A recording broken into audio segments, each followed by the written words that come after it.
Halo, selamat pagi pemirsa, apa kabar Anda di pagi hari ini? Senang sekali saya Heri Orun kembali menjumpai Anda dalam Berita Papua. Sejumlah informasi dan berita aktual telah kami sajikan dalam tim redaksi kami. Berikut 3 berita utama yang akan kami sajikan untuk Anda.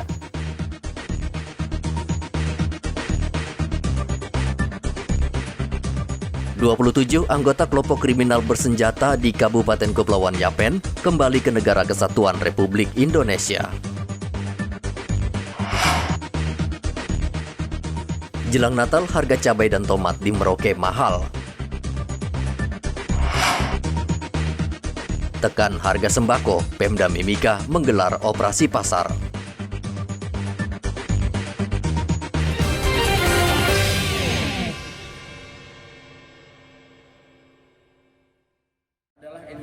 Indonesia adalah Papua. Puluhan anggota kelompok kriminal bersenjata di Kampung Ambaidiru, Distrik Kosiwo, Kabupaten Kepulauan Yapen menyerahkan diri ke Polres.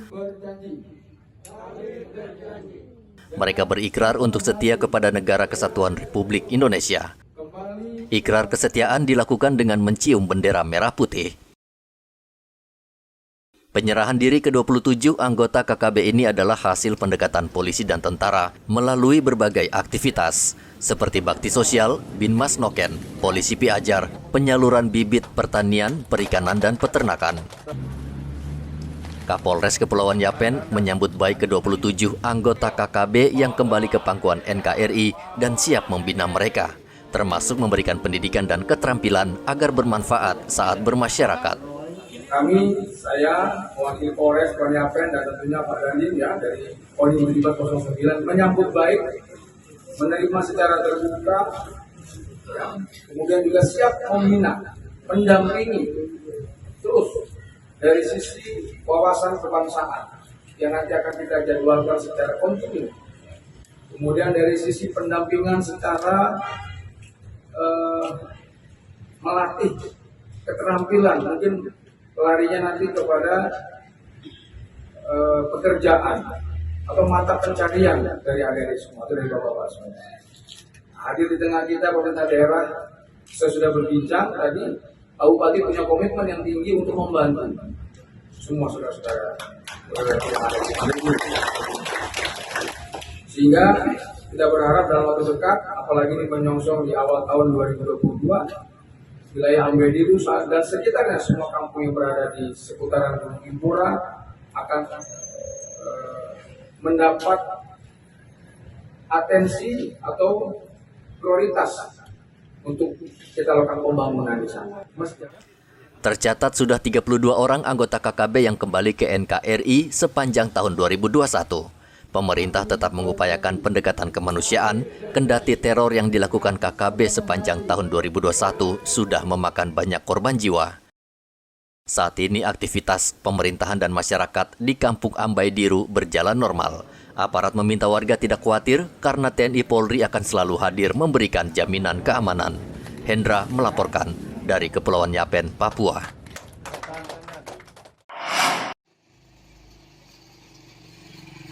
Badan Narkotika Nasional Papua mengklaim selama tahun 2021 sudah menangani 11 kasus narkotika dan obat-obatan terlarang. Jumlah ini dinilai sudah melebihi target, yakni 7 kasus selama setahun. Sepanjang tahun ini BNN meringkus 11 tersangka dan menyita sabu 18,9 gram dan ganja 5,2 kilogram. Seluruh tersangka saat ini sudah diproses di pengadilan dan mendekam di lapas narkoba Doyo. BNP Papua itu target 7 kasus. BNNK Jayapura 2 kasus dan BNNK Mimika 1 kasus. Realisasi sampai akhir Desember 2021 itu BNNP Papua 11 kasus. Ya, ada kelebihan 4 kasus yang sedang kita tangani. Kemudian Jayapura, BNNK Jayapura 4 kasus dan Mimika 4 kasus. Jumlah tersangka untuk BNNP Papua 11, BNNK Jayapura 7 dan BNNK Mimika 7. Dengan barang bukti jumlah sabu BNNP Papua 18,96 gram, kemudian ganja 5.290 gram. Kemudian untuk BNK Jayapura, sabu nihil, barang buktinya hanya ganja 235 gram. Kemudian BNK Mimika, sabu 157,09 gram. Ya. Dengan tersangka jenis kelamin untuk BNN Papua dari 11 ini pria semua. Kemudian BNK Jayapura 7 pria semua. Untuk Mimika dari 7 tersangka ini 6 pria 1 wanita, khusus Mimika. Untuk menekan angka prevalensi di Papua, maka dari Bidang Pemberantasan melakukan berbagai kegiatan operasi secara mobile yang dilakukan di tempat-tempat hiburan malam dan daerah-daerah yang dianggap rawan peredaran narkotika di Kota Jayapura. Dan telah Guna menekan angka pemakaian narkotika di Papua, BNN akan terus melakukan operasi secara mobile, khususnya di tempat hiburan malam dan daerah yang dianggap rawan. Hendra melaporkan dari Jayapura, Papua. Memang waktunya dibuka, siapa tahu. Panglima TNI Jenderal Andika Perkasa dalam waktu dekat ini berencana berkunjung ke Mimika. Untuk mengantisipasi keamanan selama kunjungan, Kodim dan Polres menggelar rapat dengan seluruh jajaran di salah satu hotel di Mimika pada Senin kemarin. Kedatangan Panglima TNI untuk melihat situasi keamanan di wilayah Papua, salah satunya di Kabupaten Mimika, dan berencana bertemu dengan Satuan Tugas Pengamanan Objek Vital. Panglima juga akan menghadiri perayaan Natal di Papua. Hari ini kita melaksanakan kegiatan rapat koordinasi dengan unsur yang ada di wilayah Timika berkaitan dengan rencana kunjungan Panglima TNI khususnya di wilayah Timika. Kita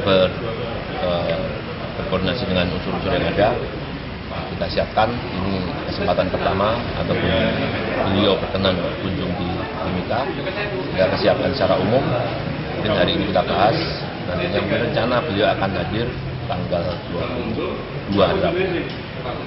Secara umum untuk kegiatannya mungkin nanti akan kami sampaikan lebih detail setelah ada kepastian kegiatan selama di Timika. Nanti untuk secara detailnya memang mungkin akan memberi pengarahan pada satuan sebenarnya dan TNI yang di Timika, kemudian dengan para dan pos yang ada di pos yang melaksanakan pengamanan di seputaran objek vital. Tapi secara detail nantinya akan disampaikan pengarahan di RPH tempat yang ditunjuk. Rencananya dari Mimika, Panglima TNI akan berkunjung ke Merauke. Jenderal TNI Andika Perkasa memberikan perhatian serius terhadap Papua. Semenjak dilantik November lalu, ia sudah 2 kali mengunjungi tanah Papua.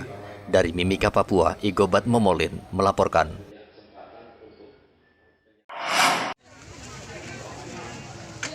Empat hari menjelang Natal, harga kebutuhan pokok semakin tidak terkendali. Warga bahkan mengeluh ada sebagian komoditas yang harganya hampir setiap hari naik. Tomat misalnya yang biasa dijual Rp20.000 per kilogram, kini naik menjadi Rp50.000 per kilogram. Kenaikannya lebih dari 2 kali lipat. Sementara cabai besar yang biasa dijual Rp40.000 per kilogram, kini dijual Rp65.000 per kilogram. Pedagang menyalahkan cuaca yang buruk, sehingga pasokan dari petani berkurang dan memicu harga naik. Tomat 50. 50 ya? Ya. Tadinya itu berapa kemarin itu? 20-an? 20. Terus naik 30, 40, 50, 3 hari. Kalau lombok besarnya? Lombok besar hari ini 60. Nah, tadi kemarin berapa? 50. Lah kalau lombok kecilnya Ibu? Lombok kecil 60, hari ini 70. Hari 70 ya lombok kecil ini ya? Itu kenapa sampai bisa naik-naik seperti itu Ibu? Cuaca. Cuaca ya? Apa memang kebanjiran? Banjiran, terendam, jadinya pada mati. Pada mati ya? Berapa naik juga? Pedagang memperkirakan kenaikan ini akan terus terjadi hingga akhir tahun karena tradisi warga Papua yang merayakan Natal dan Tahun Baru secara meriah sehingga mereka berani memborong kebutuhan pokok. Muhammad Ridwan melaporkan dari Merauke, Papua.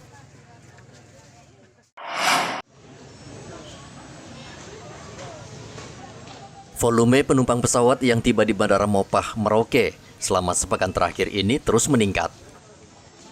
Tercatat 3 maskapai yang beroperasi di bandara ini tidak pernah kosong penumpang. Ini menjadi pertanda warga sudah mulai mudik lebih awal, padahal hari libur baru akan dimulai 24 Desember nanti. Pak, dari mana ini Pak? Dari Jayapura. Jayapura, mau kemana ini Pak? Mau ke Bade. Mau ke Bade. Pak, dalam rangka apa ke Merauke ini Pak? Ini menyongsong Natal. Nah. Jadi saya tugas pastoral, jadi saya mau pelayanan ke Bade. Oh, ke Bade sekalian Natalan Pak. Berapa lama di sana, Pastor? Di sana paling setelah Natal Pak balik. Oh, balik aja. Ini ke Merauke dalam rangka apa, Dek? Liburan sih. Liburan. Iya. Sekalian Natalan nih sama keluarga ya? Iya. Dari mana memang? Dari Jayapura. Dari Jayapura. Berapa lama rencana di sini? Seminggu. Seminggu ya, habis itu balik lagi ya? Ya. Habis itu balik ke Jayapura lagi? Siap. Oke, makasih. Dari data sejumlah maskapai, hingga minggu depan pesawat yang mendarat di Bandara Mopah akan terus dipadati penumpang. Di tengah ancaman pandemi, tentu ini harus menjadi perhatian serius pemerintah daerah, khususnya Satgas COVID-19 untuk memperketat arus keluar masuk penumpang, serta melakukan tracing dengan gencar. Muhammad Ridwan melaporkan dari Merauke, Papua.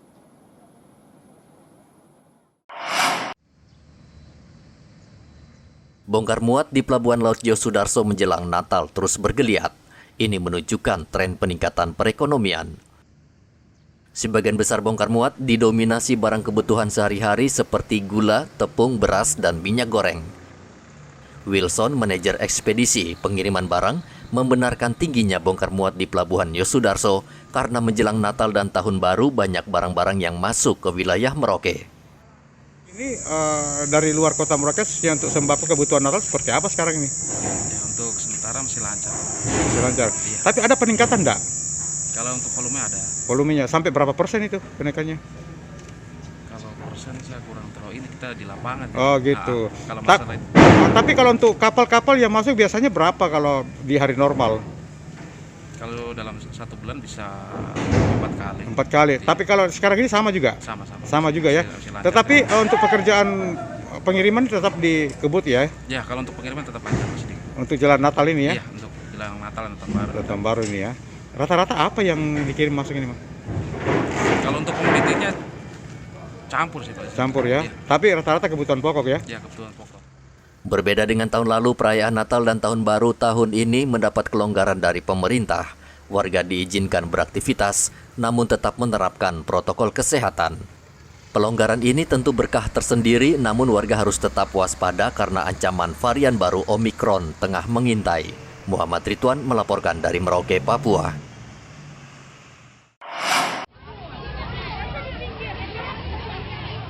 Pemda Mimika Senin kemarin mengadakan operasi pasar murah yang digelar di halaman kantor Dinas Ketahanan Pangan. Pasar murah ini diharapkan bisa membantu warga mendapatkan barang kebutuhan pokok yang akhir-akhir ini harganya merangkak naik. Di pasar itu warga bisa membeli gula, tepung, telur, beras, minyak goreng dengan harga yang murah. Telur ayam misalnya dijual perak Rp50.000, sementara di pasaran harga telur ayam masih berkisar Rp60.000 perak. Pasar murah ini diserbu warga yang langsung memborong barang-barang kebutuhan pokok untuk kebutuhan Natal yang sudah tidak lama lagi. Iya. Jadi dengan anggaran 200 juta, kami bisa lakukan pasar murah khusus untuk jumlah bahan pokok. Iya. Jumlah bahan pokok lebih mendominasi ke makanan. Ini semua kita ambil dari petani. Kalau yang minuman kaleng kita ambil dari distributor. Oke. Tapi memang minuman kaleng harga sudah naik. Biasanya yang 80 ya, sekitar 80, sekarang sudah naik sampai 110. Maka yang kemarinnya kita rencanakan subsidi 15.000, tidak jadi. Kita subsidi hanya dari 110, kami bisa subsidi hanya 20.000. Jadi kita jual sekitar 90 minuman kaleng. Jadi itu tujuannya hanya 2 itu tadi. Dan ini kegiatan ini terakhir kita lakukan karena 2022 ini kita mau bangun toko tani Indonesia. Jadi bukan hanya hari-hari seperti ini yang dapat nantinya. Setiap hari kalau ada yang mau beli, kita sesuaikan dengan harga pasar sekarang. Misalnya hari ini kemarin dia jual 70. Misalnya hari ini dia jual 80. Tetap kita kuranginya 10.000. Oh, dikurangi 10.000 ya. Kalau dia masih tetap 70 berarti dia jual di sini 60. Barang-barang kebutuhan pokok yang dijual di pasar murah sebagian besar dipasok dari distributor yang menetapkan harga juga di bawah harga pasaran. Agar tidak terjadi penimbunan, warga dilarang membeli melebihi kebutuhan yang sudah ditentukan. Dari Mimika, Papua, Igobat Momolin melaporkan.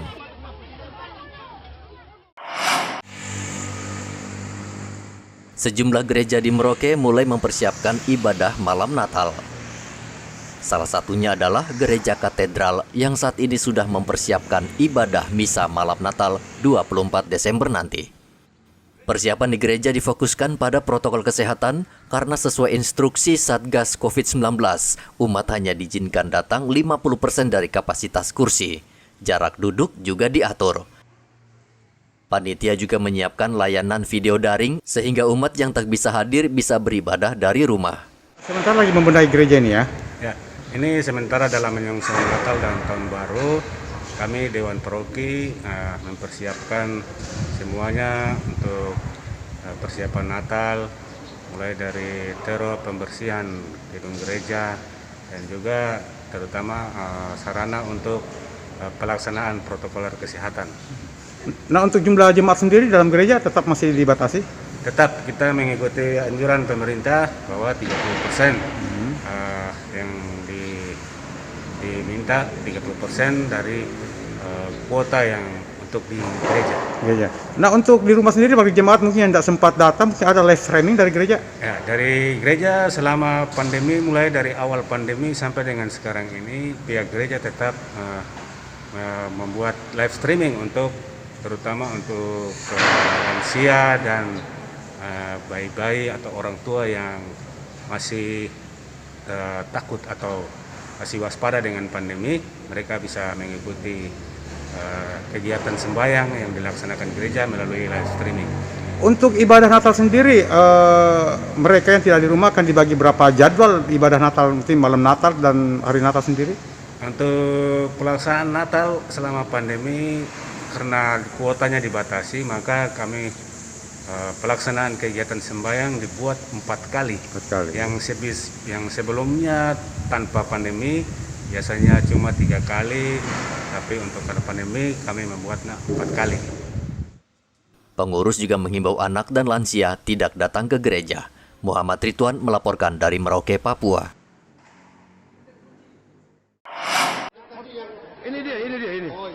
Vaksinasi massal terus digelar di Kampung Nawaripi, Distrik Wania, Mimika. Pemda melibatkan TNI dan Polri serta Dinas Kesehatan agar target vaksinasi bisa tercapai. Kampung Nawaripi sendiri selama tahun 2021 sudah 10 kali menerima vaksinasi sehingga hampir seluruh warga di kampung ini sudah divaksin. Untuk menarik minat, warga yang telah divaksin mendapatkan minyak tanah secara gratis. Terkait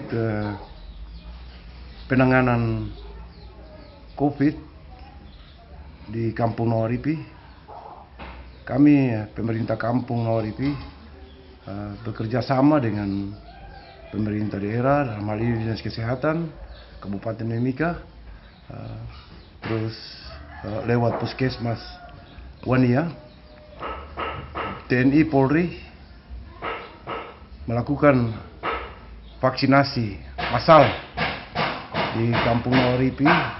Dalam tahun ini Nawaripi sudah melaksanakan vaksinasi massal ini sudah 10 kali itu sampai dengan kemarin. Jadi seluruh warga Nawaripi ini sudah 98% warga Nawaripi sudah menyerahkan diri untuk divaksin 1 dan 2. Vaksinasi di Mimika terus dipercepat untuk mengantisipasi kehadiran varian baru Omikron. Varian ini diduga lebih cepat menular dan berbahaya. Dari Mimika, Papua, Igobat Momolin melaporkan. Pemirsa, informasi tadi mengakhiri jumpa kita dalam Berita Papua. Saya Heri Orut mewakili seluruh kerabat kerja yang bertugas mengucapkan terima kasih atas kebersamaan Anda. Selamat pagi, selamat beraktivitas, dan wanyambe.